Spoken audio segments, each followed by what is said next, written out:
Bienvenidos a un nuevo episodio de Innovación sin Barreras. Hoy nos acompaña Cecilia Danesi, profesora e investigadora en inteligencia artificial, tecnologías emergentes, derecho, diversidad y género.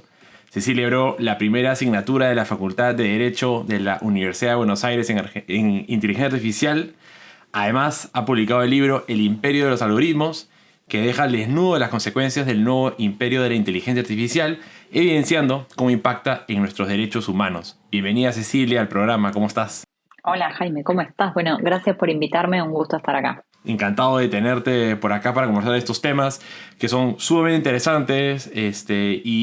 Y antes de entrar a conversar sobre tu libro, las ponencias de TEDx que hice sobre el dilema de la inteligencia artificial, me gustaría que primero la audiencia te conozca más. Cuéntanos cuáles fueron los pasos que fuiste tomando que te llevaron a lo que haces el día de hoy. Bueno, a ver, fue un camino muy largo porque fue un poco un camino de descubrimiento de lo que yo quería hacer, de crisis también un poco interna, ¿no? De que uno viene haciendo lo que por inercia y llega un momento de decir, uy, no quiero estar toda la vida haciendo lo mismo, o estoy aburrida, o quiero cambiar, o quiero salir de la zona de confort, ¿no? Entonces, en esa búsqueda de cambiar y de conocer y aprender cosas nuevas, eh, hice un máster con una beca de Fundación Carolina en la Universidad de Girona, en España, y tenía que elegir un tema de tesis y quería un tema así innovador, raro, disruptivo, novedoso, que no haya nada escrito. Esto fue más o menos en el año 2015, hace muchos años atrás. Y nada, y ahí surgió con un profesor que justo había ido a Bruselas a una reunión en la Unión Europea, surgió el tema de inteligencia artificial. Así que ahí nació lo que fue la idea de la inteligencia artificial, que luego eso empezó desde un nicho, de un mundito en el derecho, que era la responsabilidad civil por el uso de inteligencia artificial. Luego me empecé a expandir a otras áreas del derecho porque me di cuenta que era transversal y que afectaba a todas las áreas del derecho. Y luego dije, no, esto tiene que ser un tema de divulgación, esto tiene que ser un tema de concientización porque tiene un impacto social enorme. Entonces ahí empecé abocarme a lo que es la divulgación y a salir de la zona netamente jurídica y a trabajar con otras áreas, con otros sectores, con otras edades, con otros grupos, etcétera. Y bueno, y el resultado de todo eso fue el libro El imperio de los algoritmos. Súper, buenísimo. De hecho, ¿qué tal si arrancamos con esos tres ejes centrales que están en tu libro? Habla sobre la perspectiva de género, la reivindicación de la identidad iberoamericana, el humanismo tecnológico. Hay muchos temas que me encantaría abarcar porque no los Dale. conozco. Vamos a arrancar por ahí. Bueno, mira, los tres son temas distintos porque reivindican o apuntan a sectores distintos, pero que se interrelacionan, obviamente, y que tienen mucho vínculo común. La perspectiva de género, que en realidad es diversidad, o sea, no solo es género, sino es diversidad, es algo que yo me di cuenta que faltaba en la tecnología, en el desarrollo de la tecnología, o sea, no solo en la inteligencia artificial, sino en cualquier tecnología, pero bueno, puntualmente en el área de la IA, que es la falta de diversidad y la falta de perspectiva de género, ¿no? Eso se traduce, un ejemplo es, solo el 4% de mujeres ocupan puestos vinculados o desarrollos vinculados con inteligencia artificial, y eso tiene un impacto directo porque implica un refuerzo que estos sistemas de inteligencia artificial hacen en las brechas de género existentes. Y eso pasa, así como pasa con el género, pasa con cualquier otra diversidad, ¿sí? Entonces, esos mismos problemas sociales que nosotros tenemos de falta de representatividad, de vulneración de ciertos grupos, de marginar otros grupos, se traduce en los sistemas de inteligencia artificial, con el peligro enorme que eso después lo que hace es que los sistemas de inteligencia artificial repliquen y amplifiquen esas brechas. Entonces eso sería en torno a lo que es la perspectiva de género y la diversidad. Después la reivindicación de la identidad iberoamericana. Y esto fue una necesidad que tuve yo, que cuando empecé a investigar sobre estos temas en distintas universidades y lugares del mundo, me daba cuenta que todas las investigaciones y también no solo los papers científicos, sino también los libros de divulgación, como El Imperio de los Algoritmos, pero otros, todos provenían de otras latitudes. Eran todos traducciones del inglés o de otras lenguas, escritos por personas también de otras latitudes. Entonces, como yo decía, ¿por qué esto no está estudiado desde nuestra perspectiva, desde nuestra mirada iberoamericana, desde nuestra identidad, desde nuestra tradición, desde nuestra cultura, ¿no? Entonces, es un poco la idea de reivindicar nuestra identidad en el desarrollo y en la construcción de la tecnología, justamente para que nuestra cultura esté representada en el desarrollo tecnológico y puntualmente en la inteligencia artificial. Y por último, te dije perspectiva de género, reivindicación de la identidad iberoamericana, y me falta el tercero, que era El humanismo el humanismo tecnológico. tecnológico. Bueno, a ver, esto está muy vinculado con lo anterior y es eh, poner a las personas como centro de la tecnología. O sea, la idea del humanismo tecnológico no es la tecnología reemplaza a las personas, sino la tecnología y puntualmente la inteligencia artificial es un complemento para los humanos, para las personas, ¿no? Entonces, ¿cómo podemos lograr eso? Bueno, con una inteligencia artificial ética, con una inteligencia artificial inclusiva. Entonces, ese es un poco el objetivo del libro. Primero, concientizar, porque va con ejemplos claros, y después decir, bueno, ¿qué es lo que podemos hacer para tener esta inteligencia artificial ética e inclusiva? Entonces, ahí doy como tips, claves o ideas para intentar conseguirlo, digamos. Y no solamente ideas o tips, pero también nos pones como que una serie de preguntas como para reflexionar, como por ejemplo la que me parece súper interesante y es si es que somos gobernados por algoritmos, o sea, Sí. ¿cómo podemos saber eso? Bueno, a ver, no es que yo sea dueña de la verdad, porque muchos te pueden decir sí o no, o gris, o pensar distinto. El imperio de los algoritmos, justamente el libro lo que quiere es marcar es eso, que hay un imperio de los algoritmos, pero es un imperio invisible. Pero está ahí. Entonces, un poco la idea del libro es hacer este planteo, esta pregunta que me haces vos y que te haces vos también y que yo también me hago de, che, ¿estamos gobernados por algoritmos o no? Y en base a eso, como que después del libro, que cada uno saque sus propias conclusiones, digamos, ¿no? De estamos gobernados o no. Yo creo que, bueno, que ahí, eh, a ver, ¿cómo decirlo? Hay una. O quizás con ejemplos, ¿no? O sea, Bueno, no sé el si es que tema hay es un que, ejemplo sí, a donde ver, te se puedo poner, demuestra. el tema es Sí. que hay tantos ejemplos que esos tantos ejemplos van a mostrar que hay un imperio de los algoritmos, pero bueno, pongamos algún ejemplo más que nada para las personas que por ahí no están familiarizadas con los temas de inteligencia artificial, ¿no? Pero básicamente muchísimas de las actividades que nosotros realizamos o de las decisiones que toman otros respecto de nosotros están tomadas o gobernadas o manipuladas o influidas por algoritmos. Entonces, por ejemplo, un concepto que trabajamos en el libro es el de plataformas digitales. ¿Sí? Plataformas digitales son desde Uber, Rappi, Globo, hasta todos los motores de búsqueda, hasta los servicios de intermediación, hasta todas las redes sociales, Spotify, YouTube, bueno, Netflix, que algunos lo consideran una red social, otros no, Instagram, Meta, bueno, todas esas.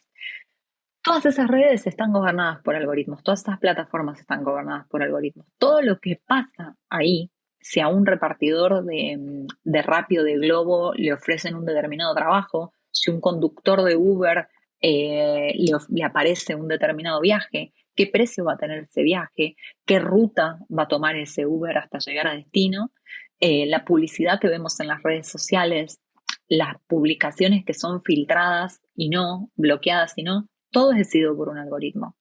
Eso, un ejemplo. Después tenemos, por ejemplo, todos los chatbots, ahora que está el boom de ChatGPT y Company, todo eso es inteligencia artificial. Y luego también hay un uso de la inteligencia artificial más oculto, porque en realidad, a ver, todo esto no es que es oculto, sino porque simplemente hay mucha gente que no lo sabe, porque el algoritmo es invisible. Entonces, no es que te aparece un mensaje que dice todo lo que pasa en Uber lo decide un algoritmo. No te va a aparecer un mensaje de eso.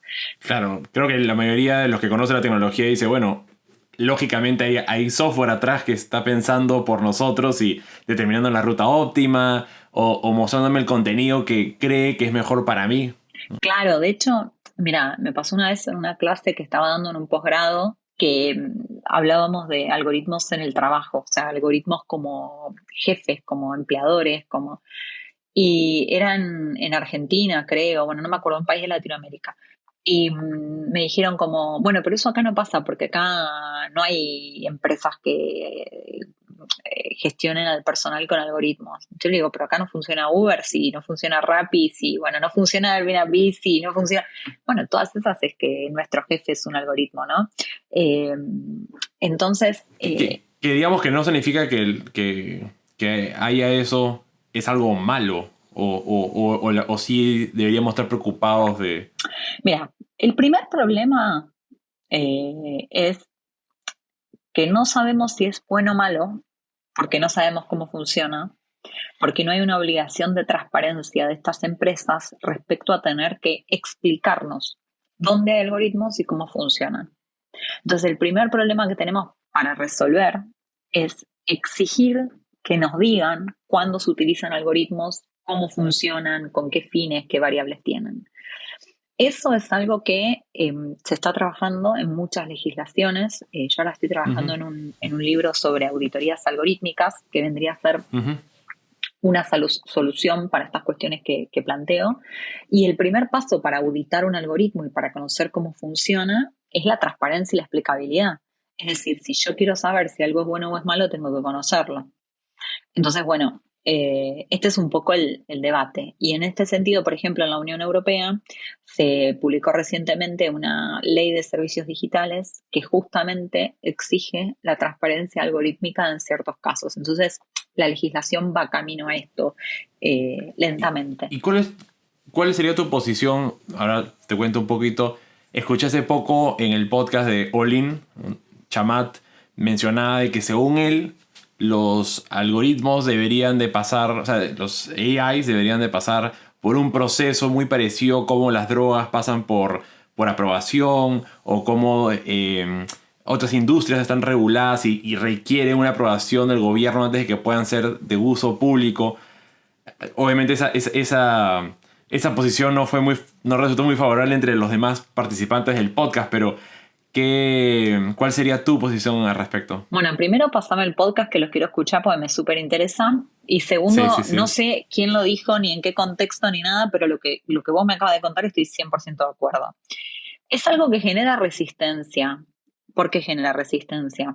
Primero porque si yo te digo, voy a poner un nuevo producto para el consumo humano en el mercado, ya hay como consenso de, bueno, pero pará, ¿quién avaló? ¿Quién certificó que este producto es apto para el consumo humano? Entonces hay consenso. Lo mismo con los medicamentos y los fármacos. A nadie se le ocurre que empiece a que aparezca un medicamento de venta pública y primero no haya sido examinado o evaluado por un organismo evaluador de la administración pública.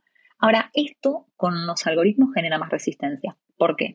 Primero porque siempre que se crea una regulación nueva y que pone reglas del juego en un mercado que es por el momento absolutamente libre, genera rechazo.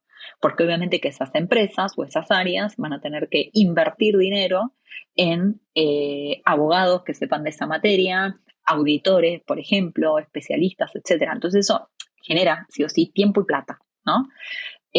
Pero lamentablemente estos algoritmos forman parte de nuestra vida de una manera sideral y en cuestiones súper delicadas y súper esenciales. Es por eso que es tan importante como los fármacos, como los medicamentos que metemos en nuestro cuerpo, que tienen que estar previamente autorizados evaluados, bueno, de la misma manera que lo tiene que hacer un algoritmo. No cualquier algoritmo, sino aquellos algoritmos de alto riesgo, es decir, aquellos que tienen más incidencia en la vida de las personas. Pero totalmente de acuerdo con esa persona que no sé quién es.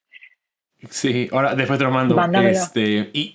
Y de ahí, por ejemplo, ¿qué opinas del hecho de que Elon Musk hizo el algoritmo de Twitter open source? Esa quizás es una manera de cómo mitigar este problema? Mira, ¿Es suficiente? es una buena iniciativa. Siempre con esto hay que ver, digo, bueno, hay que ver qué es lo que hicieron open source y verdaderamente qué tan abierto es, ¿no? Porque a veces es como que sí, abrimos, sí, publicamos, sí, y te dan toda la información parcelada y que nos sirve, ¿no? Entonces hay que hacer como un doble check de estas cosas, pero me parece una excelente iniciativa y ejemplo para seguir, ¿no? Sí. Más que nada porque pensemos, por ejemplo, que las redes sociales tienen un rol súper importante en lo que es el discurso público, en la democracia de un país, en un montón de cuestiones súper importantes. Entonces, digo, una red social no es una quintita privada o el barcito de la esquina simplemente, ¿no? Tiene un impacto mucho mayor. Por ejemplo, y a ese punto está bueno que estamos llegando porque me pongo siempre también cauto con el tema de regular antes de tiempo o muy tarde. Porque, digamos, ¿qué pasa si hubiéramos... A ver, cuando inicia Facebook, ¿no? Y todavía el tema de las redes sociales era muy naciente, nadie estaba hablando de regular las redes sociales porque creo que todavía no sabíamos la magnitud ¿Dónde que se iba a estábamos hacer. metidos? Claro, entonces estamos con el tema de inteligencia artificial en ese punto donde ahorita vale la pena regularlo o todavía estamos muy temprano como para hacerlo y quizás estamos cortando La las innovación. oportunidades de innovación, claro, de que salgan startups. Sí. Porque me pongo en el caso de que si hubiera habido regulación en el momento que Mark Zuckerberg comienza Facebook, quizás no hubiera terminado siendo lo que es el día de hoy porque hubiera habido tantas trabas que no hubiera podido emprender desde su dorm, por Ok, decirlo así. mira, tu pregunta es muy buena y muy difícil de responder. ¿Por qué? Porque te lo Excelente. respondo con un ejemplo. La Unión Europea viene trabajando y estudiando y abordando el tema de una regulación de la inteligencia artificial hace años, años. Uno de los documentos para mí más significativos en la materia fue uno del 2017 de regulación de normas de derecho civil, o sea, hace 6 años y todavía cuesta llegar a un consenso. Básicamente porque es una tecnología que no para de crecer, no para de avanzar y es muy difícil de abarcar para conseguir, ¿no? Una regulación coherente, funcional y que no frene la innovación.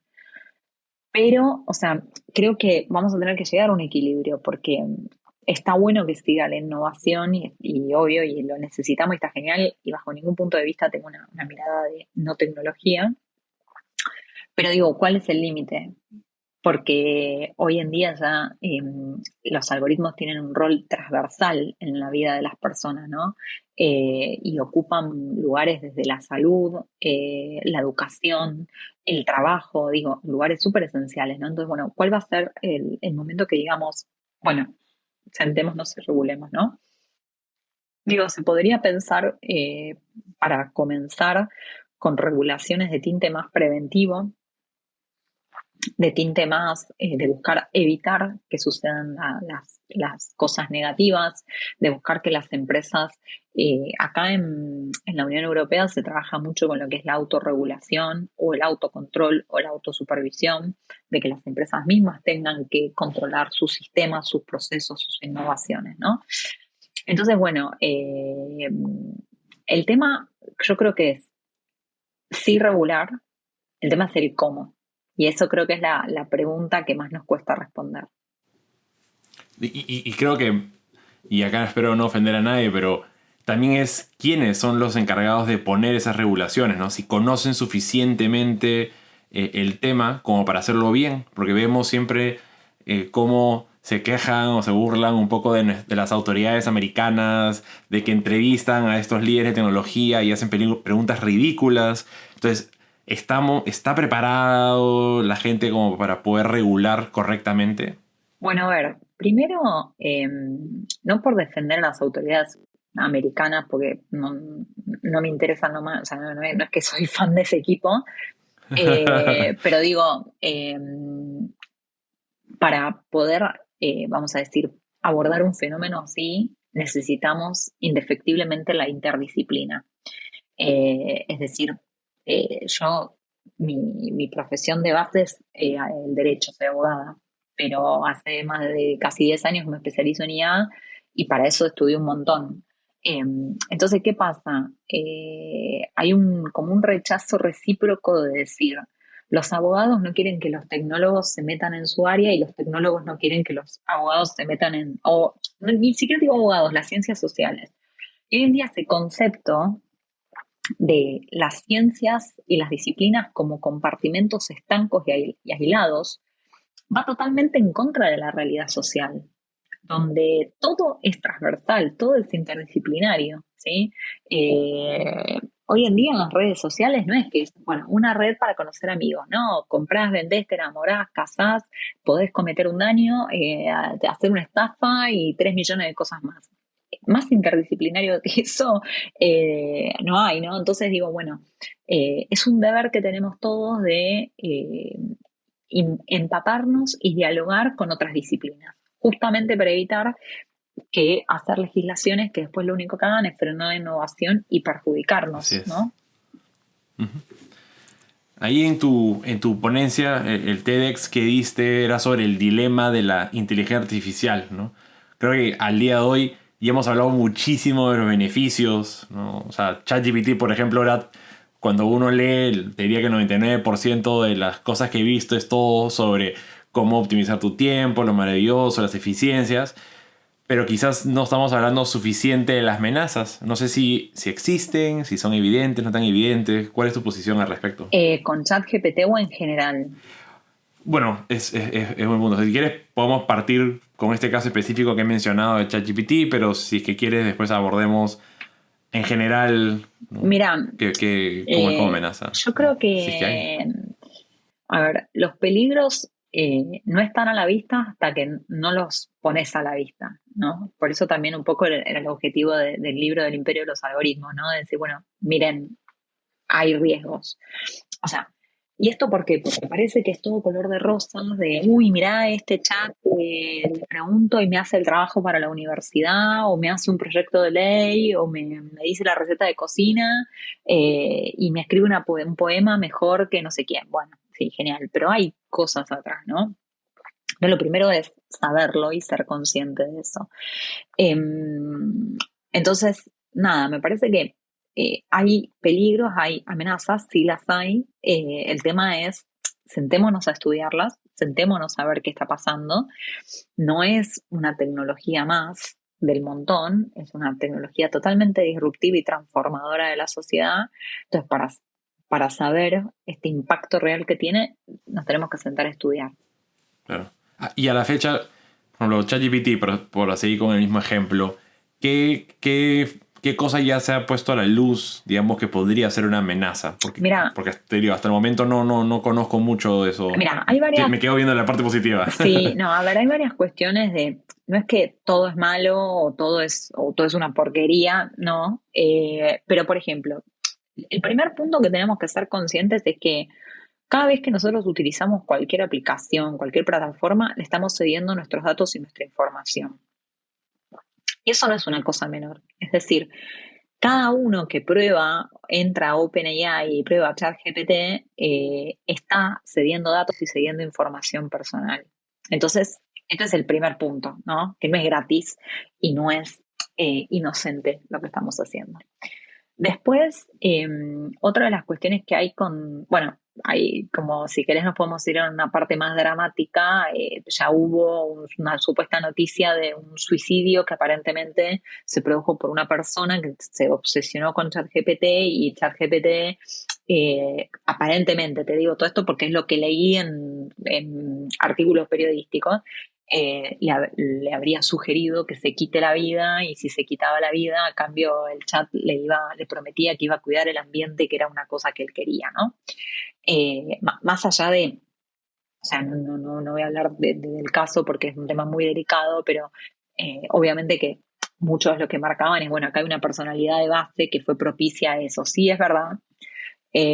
Seguramente eso no le va a pasar a toda la población, pero sí lo que hay que tener cuidado más que nada es más allá de estos casos extremos que hay que analizarlos y tiene que ser un juez el que determine cuál fue la causa y el daño real o no, o la incidencia real que tuvo la inteligencia artificial en este caso. es el hecho de, por ejemplo, en muchos casos te pongo un ejemplo, los estereotipos. Todos estos sistemas, tipo los chatbots, se alimentan, se nutren, aprenden de los datos que libremente circulan en la web. Y eso significa que muchas veces estos datos están sesgados, no son representativos o son discriminatorios, ¿no? Entonces, muchas veces hay que tener cuidado con qué respuestas nos da, no tomarlas como ciertas, en muchos casos efectivamente se equivoca. Y después otro tema tal vez para mencionar es el tema de no convertirnos en autómatas, no convertirnos en un copy-paste de lo que nos dice la inteligencia artificial. Y el no convertirnos en este copy-paste de la inteligencia artificial no es simplemente, bueno, mira, yo lo leo, sé que lo hizo una IA, pero lo copio. No, es tener cuidado porque muchas veces, más que nada en las redes sociales, etcétera, estos algoritmos nos influyen para tomar ciertas decisiones, como por ejemplo comprar un producto, una cosa así, y no nos damos cuenta, porque es súper como, está estudiado, ¿no? Para que, es como las máquinas del casino, digo, es la misma eh, técnica, por así decirlo, que te lleva a tomar una decisión o que te lleva a tener una determinada conducta. Entonces, bueno, ser un poco conscientes de eso, sí. Pero digamos que ese trabajo de básicamente evitar esos sesgos o influir es algo que se hace de manera premeditada a la hora que cargan los datasets para entrenar el modelo, o es que simplemente es dificilísimo poder filtrar esa información y simplemente, bueno, ya, En líneas hagámoslo generales, o nomás. sea, vamos a generalizar, que no está bien generalizar, pero lo vamos a hacer. No es que adrede incorporan esos datos prejuiciosos buscando discriminar, Claro, ya, exacto. ¿no? O sea, Sí. no es que pasa eso. Lo Ujú. que pasa es que, y ahí me pongo un poco en el rol de abogada, la negligencia, la impericia o la imprudencia tiene una responsabilidad y una consecuencia, tanto civil como penal, Ujú, ¿no? Entonces, ujú. ¿actuaron dolosamente? Bueno, no, porque no querían en verdad que haga eso. Pero ¿hasta qué punto tuvieron una conducta para evitar que esto suceda? Saquemos el caso de los estereotipos, digo, en cualquier caso. Ya hubo casos de sentencias judiciales donde los jueces han condenado a plataformas o mismos sistemas de inteligencia artificial que se utilizaban en el Estado porque eran discriminatorios, por ejemplo. Bueno, en esos casos, por ahí no es que, bueno, en algunos casos sí porque ponían variables que eran discriminatorios, pero por ahí en otros casos no es que buscaban ser discriminatorios, pero el hecho de no hacer nada para evitar la discriminación de alguna manera también te convierte en responsable, ¿no? Claro, claro. Dejar de que simplemente Suceda. suceda, que todo el mundo esté aportando y que tú no, de cierta manera, controles. Que es un poquito parecido a lo que pasa en redes sociales, ¿no? El hecho de que hoy, hasta qué punto llega el rol de moderación de estas Exacto, plataformas. exacto. Y cómo Y si eso juega estás... con la libertad de expresión y esa también, intersección claro, es es... muy difícil. Y además, también, y ahora me pongo del otro lado de la vereda, ¿no? La cantidad de datos que se producen por minuto en la sociedad de la información en la que vivimos hace que el control de esta información, tanto en las redes sociales como también, por ejemplo, en ChatGPT, que va aprendiendo permanentemente todas las interacciones, es casi imposible. O sea, vos imaginate, cuando fue el fervor de ChatGPT, porque viste, tiene días que va como que están todos con ChatGPT y otro día se olvidaron y otro día se vuelven a acordar. Eso yo me doy cuenta por las redes sociales, de que mirá lo que hizo ChatGPT y un día se olvidaron de ChatGPT, pero eh, eso, cuando está en auge, cuando está en el boom de ChatGPT, que hay miles, cientos de personas en todo el mundo probando, es imposible que esté una persona atrás controlando cómo están interactuando, porque esas interacciones entrenan al algoritmo, ¿no? Entonces también está esa realidad, ¿no? Totalmente. Sí, o sea, yo creo que hay un gran reto detrás de entre fiscalizar o asegurar que la información que le estás proveyendo al algoritmo vaya a funcionar bien y ver hasta qué punto no es un tema malicioso, ¿no? O sea, por ejemplo, había el caso de cómo en las redes sociales, o sea, Instagram, en TikTok, ves un montón de mujeres que están, digamos, semidesnudas, por poner un término, ¿no? Y eso es totalmente normal. pero veo cómo se quejan de que otras mujeres que no tienen el cuerpo perfecto suben fotos en bikini y el algoritmo las banea, las bota, ¿no? O sea, no dejan que suban esa foto. Entonces, ¿por qué se da eso? O sea, es un tema de que los usuarios reportan porque no les gusta ese contenido y el algoritmo va aprendiendo y va diciendo, no, me han reportado varias veces ese tipo de imagen y son los propios usuarios que están determinando el comportamiento del algoritmo. Sí, es una mezcla de las pasa? dos cosas, de los reportes de los usuarios en el sentido de tener una acción positiva, ¿no? Bueno, en acciones positivas, sino sería una omisión. Eh, pero también los me gusta que ponemos. Si yo tengo una foto de una mujer en bikini con un cuerpo hegemónico y todos le ponemos me gusta, que son las fotos más likeadas, el algoritmo lo que aprende es que esa imagen, ese prototipo, es el que la gente quiere ver, entonces va a reproducir y va a mostrar más eso, ¿sí? Entonces, todas esas interacciones que no son ni más ni menos que nuestro reflejo social, lo que nosotros somos como sociedad, y lo que también pasa en la vía pública, es decir, vos caminás por la vía pública y ves que a una mujer atractiva la miran y yo he visto a una mujer que es gorda, le gritan gorda. Bueno, ese mismo acto reprochable se traslada en las redes sociales, ¿me entendés? Entonces, ¿es culpa del algoritmo? Sí y no, porque no es que el algoritmo tiene una subjetividad Claro, y que le caen mal. Claro, no tiene conciencia el No tiene algoritmo, o sea, no conciencia, es que lo está... pero sí está Sí, aprendiendo lo que hacemos nosotros. Entonces, de alguna manera eso lo claro. tenemos que filtrar o corregir o rever o trabajar al respecto. No es que yo sea la dueña de la verdad, pero... ¿Y esa responsabilidad de quién es al A final ver, del día? ¿Quién tendría que hacer eso? a ver, ¿El dueño del...? a ver, hay un punto acá que es, primero, no hay una regulación específica en la materia, lo cual eso significa que vos le tenés que aplicar las normas generales de responsabilidad o sistemas legales que se han creado pensando en otras figuras, ¿sí? Y no en esto, porque no hay una norma específica. Ahora bien, como paraguas general, ¿qué te digo? Que vos tenés un derecho humano a la no discriminación. Entonces, si vos discriminás a una persona por su raza, por su cuerpo, por lo que fuere, hay una responsabilidad, ¿sí? El tema cuál es, que nadie hasta ahora demandó a Meta porque le bajaron una foto porque la estaban discriminando, ponele, ¿entendés?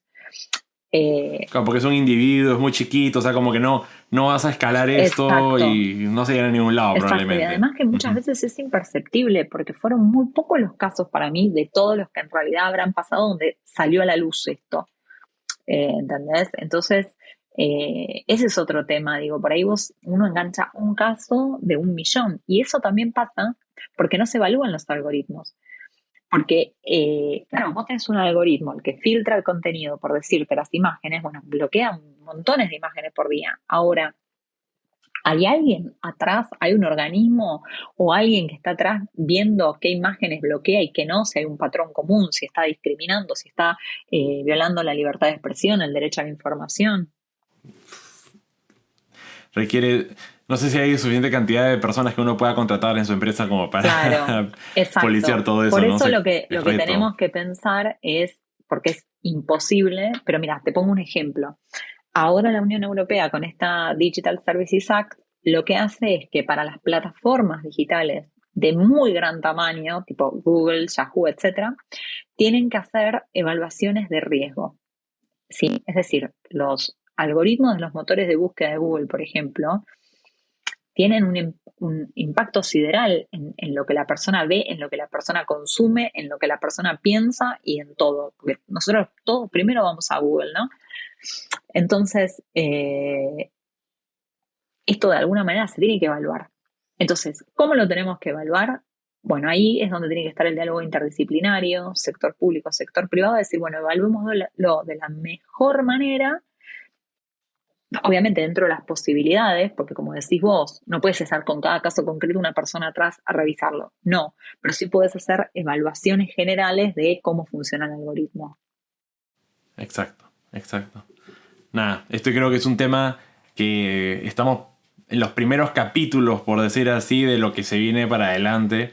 Pero sí es importante lo que estás haciendo por el hecho de que si es que no nos ponemos estas preguntas, si no lo debatimos ahorita, si no empezamos a poner ciertos lineamientos, va a llegar un momento donde vamos a tener que tener esta discusión, pero ya estamos tarde, ¿no? Sí, a Esto ver, avanza sumamente rápido. total, la idea del libro y al menos de los espacios que comparto es al menos plantar la semillita del debate, del pensamiento crítico y de decir, che, ¿qué pasa con esto? Después, yo puedo tener mis ideas, vos puedes tener otras y todas son bienvenidas y válidas para sumar, para debatir y para construir, ¿no? Desde el respeto. Pero me parece que lo importante es que esté instalado el debate. Después, cada sector, cada lugar, cada área, cada país tendrá su idiosincrasia para cómo afrontar este tema, ¿no? Pero lo importante es ver que hay un punto acá para debatir. Así es. Sí, porque como tú dices, cada país toma distinto estas decisiones, no calificando si es para bien o para mal, simplemente si es que ya estaba instaurado la mesa de conversación, por ponerle un término, quizás la solución va a terminar siendo buena, pero Estados Unidos aplica algo distinto, Europa tiene una Claro, característica más bien de haber sido siempre como que los primeros en empezar a regular. Otros países, creo, como India, simplemente dicen no. No, esta aplicación no no funciona, entran. se acabó, o Chao. sea, Claro. así es. Entonces, sí, cada quien lo abarca diferente, pero lo bueno es poder aprender y discutirlo. Bueno, estamos llegando a la parte final del episodio. Ahora me quedan solamente dos preguntas que son las que Dale. siempre hacemos antes de finalizar. La primera es recomendaciones de libros, películas, series que tú has visto que te parece que podrían ser interesantes para la audiencia. Obviamente tu libro ya está en las notas del episodio. Aparte de eso, ¿qué otra recomendación Bueno, a ver, tendrías? te tiro los clásicos, que por A ahí ver. ya muchos los conocen. De libro, un 10 es Armas de Destrucción Matemática de Cathy O'Neill, es excelente. Después, en torno al tema de privacidad, Privacy is Power de Carissa Bellis. ¿Qué más? Después de series y todo eso, tres de Netflix, series no documentales. El dilema de las redes sociales, Coded Bias y me falta uno, pero nada es privado. Nada es privado. ¿Y cuál es el segundo? Prejuicio cifrado, Coded Ah, Bias. Coded Bias. Está bueno, Sí, ese está está bueno. genial. Y a ver qué más. Ay, seguro ahora se me están olvidando 3 millones. Mira, en mi página web, que es cecilianesi.com, hay dos segmentos, uno de lecturas y otro de notas de la charla TED. Y ahí hay como un montón de charlas, libros, podcasts, no sé, un montón de cosas así, para ampliar sobre este tema. Pero bueno, esos que te dije para mí son muy buenos. Buenísimos. Están ahí en las notas del episodio, En, también va a estar la página web de buenísimos. Cecilia, o sea que pueden entrar a ver justo lo que acaba de mencionar. Y bueno, y la última pregunta, y es, imagínate que tienes una máquina del tiempo que te permita enviarle un mensaje a tu versión de hace 10 años, ¿qué le dirías? Uy, tantas cosas le diría. Aparte, me encantaría tener la máquina del tiempo ahora para saber en 10 años y aconsejarme sobre lo que estoy haciendo ahora, ¿viste? Eso no se puede. Esa máquina Desafortunadamente, no la tenemos acá. voy a hacer un par de ajustes, pero no creo que esté para ahorita. Sí. Mira, primero que puedo ser como un poco, voy a ser cero académica, pero Adelante, por favor. que Cecilia, y esto se lo digo a cualquiera, que te chupe un huevo lo que piensan los demás. Siempre me importó poco lo que piensan los demás, la verdad, pero ponele, cuando yo empecé a investigar sobre este tema hace 1000 años, recibí como muchos comentarios mala onda de, uy, ese tema acá no sirve para nada, te metiste con un tema que a Argentina nunca va a llegar o a Latinoamérica nunca va a llegar, no sé qué. Y yo seguí, obviamente, por eso hoy en día estoy acá, pero digo, esas frases como mala onda en un punto, viste, te llegan, ¿no? Entonces, como decir, bueno, ser como más, que te importen menos. Em, Después, mira, la verdad es que creo que sería más que nada eso porque algo que me pasa es que obviamente que con el diario del lunes uno ve para atrás y dice, esto no lo tendría que haber hecho, esto no tendría que haber hecho, de así, así. Pero por el otro lado, creo que tanto lo malo como lo bueno fue un aprendizaje, ¿no? Entonces, la verdad es que no volvería, o sea, si pudiese volver el tiempo atrás, volvería a hacer exactamente lo mismo porque todo me permite aprender. Y al fin y al cabo, si me equivoqué, fue por una decisión que tomé yo. Entonces creo que eso es lo importante, ¿no? Cuando uno al menos dice, bueno, me la juego, se me va mal, pero bueno, al menos esta la decidí yo y no me llevaron por ese camino. No, está bueno porque básicamente lo que le estás diciendo a tu versión de hace 10 años es esas decisiones que querías tomar, pero todo el mundo te decía que no, como que literalmente no les hagas caso y estate tranquila Total. de la decisión que estás haciendo. Probablemente eso es lo que te faltaba, esa Sí, tranquilidad de que a la hora que sí. tomaba esa decisión, igual me quedaba con, pero ¿qué van a pensar? ¿No? Sí, O sea, sí. Como que siempre fui un poco la niña rebelde o el bicho raro. Y te juro, sí. Y entonces, bueno, con este tema me pasó aún más. Además, tipo una mujer abogada metiéndose con un tema súper en un campo de hombres, es súper programadores. nicho, ¿no? Sí, era como Sí. que, o sea, obviamente que ahora me lo siguen, me siguen atacando por eso, pero ahora me importa menos que antes.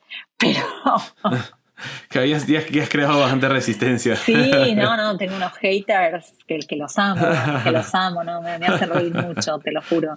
Pero nada, todo sirve, todo sirve. Hasta la gente te dice, no, los haters te hacen que tengas más seguidores Te y más elevan, te elevan. engagement. Sí, Así es. así que tipo, Sí, está todo sí, bien sí. tener que, bueno, digo, o sea, ok.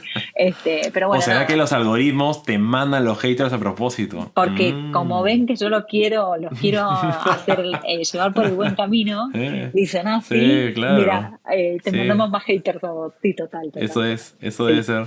puede ser. Muchas gracias, Cecilia, por tu tiempo. Ha estado No. súper divertida la conversación. Ahí para todos los que están escuchándonos, está dejando toda la información en las notas del episodio, así pueden contactar a Cecilia, leer sus libros, escuchar su TED Talk. En verdad, felicitaciones por todo lo que estás haciendo, Cecilia. Bueno, muchas gracias, Jaime, gracias por el espacio y nada, a disposición cuando quieran nos volvemos a encontrar para charlar. Yo también la pasé muy bien. Gracias a todos. Gracias a todos. Gracias. Chao, chao. Chao, chao. Hola querida comunidad de innovadores, espero que hayan disfrutado mucho del episodio. Como saben, todos los viernes publicamos con mucha alegría un nuevo episodio para ustedes. Y para continuar mejorando el programa, nos encantaría conocer más sobre ustedes. Los invito a escribirme a mi correo electrónico hola@jaimesotomayor.com o en mis redes sociales para que me cuenten qué les parecen los invitados y temas y cómo este programa los está ayudando en su objetivo de crear el próximo unicornio de la TAM. Finalmente, les agradecería enormemente si pueden compartir este podcast con amigos y familiares que estén interesados en estos temas, como también a calificar con 5 estrellas este podcast en Spotify o Apple Podcast. Así más personas nos podrán encontrar. Muchas gracias por escuchar Innovación sin Barreras Podcast y hasta un próximo episodio.